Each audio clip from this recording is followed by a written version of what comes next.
नमस्ते दोस्तों, वादे के मुताबिक एक नई कहानी के साथ फिर से हाजिर हूँ। विनीता ने घर का राशन खरीदा और बड़ा सा थैला उठाकर ऑटो रिक्शा की तलाश में मुख्य सड़क की तरफ चल पड़ी। क्या मुसीबत है, इस शहर में ऑटो मिलना भी किसी चमत्कार से कम नहीं है, कहते हुए विनीता ने सामने आते हुए ऑटो की तरफ हाथ देते हुए कहा, भैया बुद्धि विहार चलोगे? विनीता ने ऑटो के पास जाकर पूछा। 200 रुपए, ऑटो वाले ने जवाब दिया। भैया मुश्किल से 3 किलोमीटर जाना है और 200 तो बहुत ज्यादा है, 40 रुपए दूंगी। विनीता बोली, मैडम जी 100 रुपए तो मिनिमम भाड़ा है और बुद्धि विहार से वापसी में कोई सवारी नहीं मिलती, 200 ही लेंगे, चलना है तो चलो।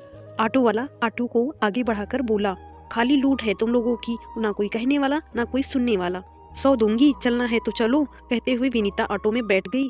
तो मैं दूसरी सवारी का आने का इंतजार करूंगा, मंजूर है तो बोलो, नहीं तो मैं ऑटो वाला बोलकर लो इंतजार। विनीता ऑटो में बैठी बैठी बोली। थोड़ी देर बाद 2 अंधेड़ पुरुष ऑटो के पास आकर बोले, कृष्णा नगर चलोगे?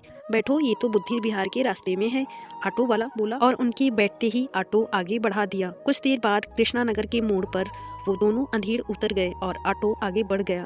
तभी विनीता की निगाह एक छोटे से पाउच पर गई जो ऑटो के फर्श पर पड़ा था। विनीता ने सावधानी से उठाया और पाउच की चैन खोली।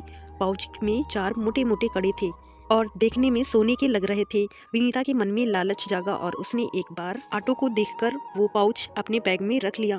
तभी ऑटो रुका और ऑटो वाला पीछे की तरफ आकर बोला, मैडम जो आपने उठाया है वो अभी उतारिए, सवारी का है, लाइए, मैं उन्हें वापस कर दूंगा, नहीं तो पुलिस के हवाले कर दूंगा। ऑटो वाले की बात सुनकर विनीता घबरा गई और बोली, बकवास मत करो, ये ज्वेलरी तो मैं अभी खरीद कर लाई हूँ, तो बिल दिखाओ। मैडम लालच मत करो, बेकार में पुलिस का चक्कर पड़ जाएगा, मैंने तुम्हें वो पाउच फर्श से उठाकर अपने थैले में डालते हुए देखा है। ऑटो वाला बोला, तुम ठग हो, मैं तुम्हारी रिपोर्ट पुलिस में कर दूंगी। विनीता झूठी की हिम्मत दिखाते हुए बोली, यही तो मैं कह रही हूँ कि चलो पुलिस के पास चलते हैं, पाउच के गहनों की रसीद तुम्हारे पास हुई तो गहने तुम्हारे, नहीं तो पुलिस गहनों को उनकी असली मालिक तक पहुंचा देगी। ऑटो वाला ऑटो में बैठकर ऑटो को पीछे की तरफ मोड़ते हुए बोला। पुलिस के नाम से विनीता थोड़ा घबरा गई, लेकिन गहनों का लालच ना छोड़ते हुए बोली, ये मुझे मिले हैं इसलिए मेरे हुए, और तुम चाहो तो आधे तुम्हें रख लो। मैडम ये सब मुझे नहीं आता, हम थाने ही चलते हैं। ऑटो लगातार थाने की तरफ बढ़ाते हुए बोला, अजीब पागल हो, आधे गहने भी नहीं चाहिए, ये मुश्किल से 10,000 के गहने होंगे, 5,000 लो और अपना रास्ता नापो। विनीता जानती थी कि वो कड़े कम से कम 2 लाख के होंगे, इसलिए वो ड्राइवर को लालच दिखाते हुए, क्या बात कर रहे हो आप, मुझे तो किसी भी तरह से उस पाउच में 40,000 का माल लग रहा है। ऑटो वाला बोला, तो 25,000 लो और दफा हो जाओ। विनीता गुस्से से बोली, 25,000 कैश दीजिए। ऑटो वाला ऑटो रुकते हुए बोला, ये लो 5,000 कैश और 20,000 की मेरी गोल्ड की चैन। विनीता चैन और रुपए ऑटो वाले के हाथ पर रखते हुए बोली। ऑटो वाले ने बुरा सा मुंह बनाकर रुपए और चैन ली और बोला, ऑटो का भाड़ा दे दो, बहुत लालची हो, इतने से पेट नहीं भरा तुम्हारा, मुझे जो तुम्हारे ऑटो से जाना नहीं है, अब दफा हो जाओ। विनीता ऑटो से उतरते हुए बोली। इससे पहले ऑटो वाला कुछ कहता, विनीता ने पीछे से आ रहे ऑटो को पकड़ा और वहां से चली गई।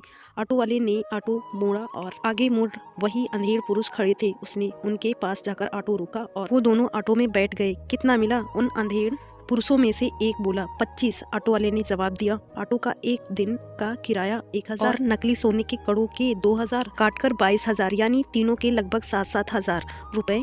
दूसरा वाला अंधेड़ आदमी बोला, सही है यार, चैन झपटने से ये ठगी का धंधा अच्छा, अब कल से ये ठगी नहीं, नया प्लान। ये ऑटो वाला प्लान अब दोबारा यूज करना ठीक नहीं है, कहते हुए ऑटो वाला ऑटो आगे बढ़ा दिया। इस कहानी से हमें सीख मिलती है कि किसी पे भरोसा नहीं करना चाहिए। ये कहानी आप पढ़ रहे थे, कहानी एक सीख पे। हमें सपोर्ट करने के लिए चैनल को सब्सक्राइब करें, वीडियो को लाइक करें, दोस्तों में शेयर करना।